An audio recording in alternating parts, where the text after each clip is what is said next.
final segment of this week's Extra Time, we get down to the nitty-gritty in the East. The players to watch, the predictions, all of the goodies. Yeah, well, I'm going to start with my player to watch. Okay, what do you got? Who is it? Robbie Rogers. The kid is only 21 years old. Won MLS Cup, made the Olympic team, some caps for the national team.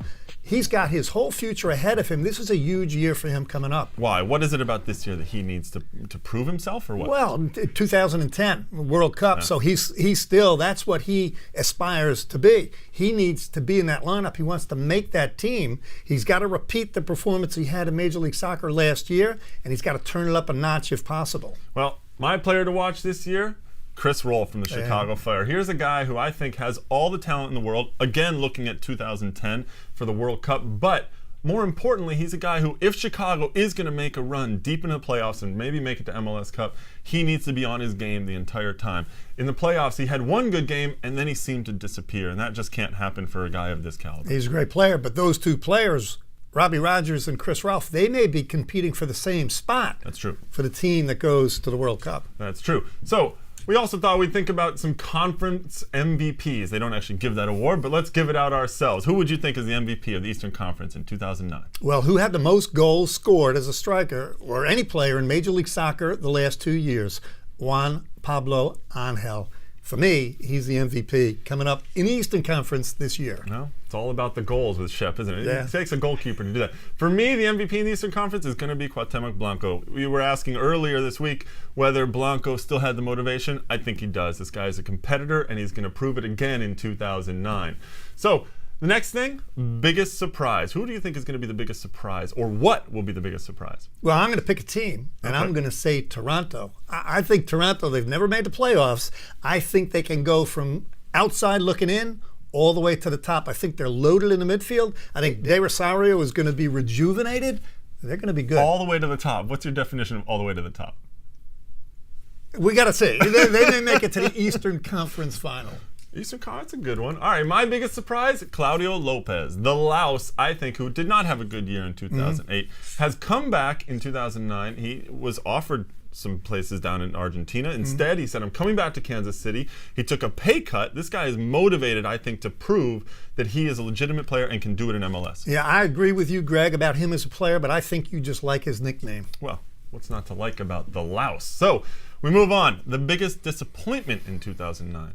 Wow, I'm flip-flopping between two teams, but I'm going to say New England. I just think, no criticism. I think Stevie Nicol, one of the best coaches in the league. No criticism, it is criticism. Well, it's criticism about the players. I don't think they've revamped enough. I don't think they've ever replaced Clint Dempsey. I think Taylor Twellman, Rolston getting a little bit older. I think they're really going to miss Parkhurst. I think they're really in for a downward slide. Well, they might be fighting for the playoffs this year. My biggest disappointment in 2009 is going to be Danny Sapero, the goalkeeper from New York. Don't pick on goalkeepers. Look, the guy had a great run to the MLS Cup last year, and he's going to have to play in the beginning because John Conway is still suspended. But I just think he's not quite ready to be that day-in, day-out goalkeeper for New York. I like Danny Sapero. I'm going to disagree. Of course you do. And lastly, the biggest prediction, who's going to win the Eastern Conference in 2009?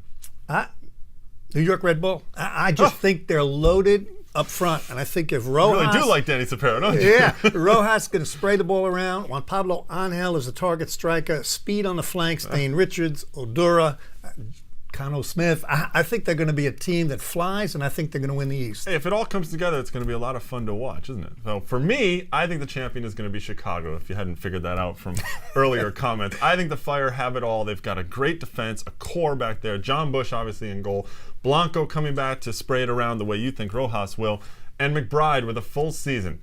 Give him a full season. He had 5 goals last year in, 11 games? And this year, the guy could score 15 goals this year. Well, for me, Blanco has proven me wrong every year. He's got to do it again.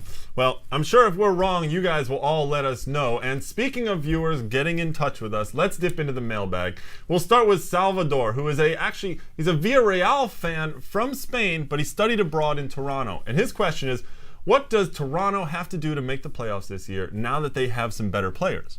Well, I love Toronto, and it's my opportunity to apologize for comments I made a couple of weeks ago on this show about maybe an attitude with Danny Dicchio. I had the wrong information. I spoke to some players up there. Danny Dicchio is a solid character, and I think their midfield is loaded. I think they're going to have Danny Dicchio, if he has the kind of year he can have up top, if Vitti turns out to be that off striker, I think that's what they need to go all the way this year. Well, I think one of their questions, though, still is goalkeeper. I have a feeling that the kid they just drafted might be in there midway through the season. Another question comes in from Kalen from Staten Island, who writes, the Red Bulls' backline is suspect. Mike Petke is very key, but can Petke and Boyens do a good job? Or do you think that Red Bulls should put Goldthwait in the middle? Kalen, that's a great question. I wonder whether you're a scout for the team, because that's exactly what Red Bull want to do. Goldthwait, they would like him instead of playing at left back. They'd like to sign a left back. They have an eye on it. El Salvadorian player, Honduras player. So if they could put Goldthwait in the middle, team him up with Petke or Boyens or Carlos Mendez, that's what they'd prefer. Well, obviously, if Goldthwait plays up to his ability, this is a guy who could be an all-star in MLS. I think he's that good. If you have any questions or comments, email us at extratime@mlsnet.com. Again, next week we go back to our weekly schedule, and we'll be dealing with the Western Conference predictions and previews next week. So join us for that, and we'll kick it around.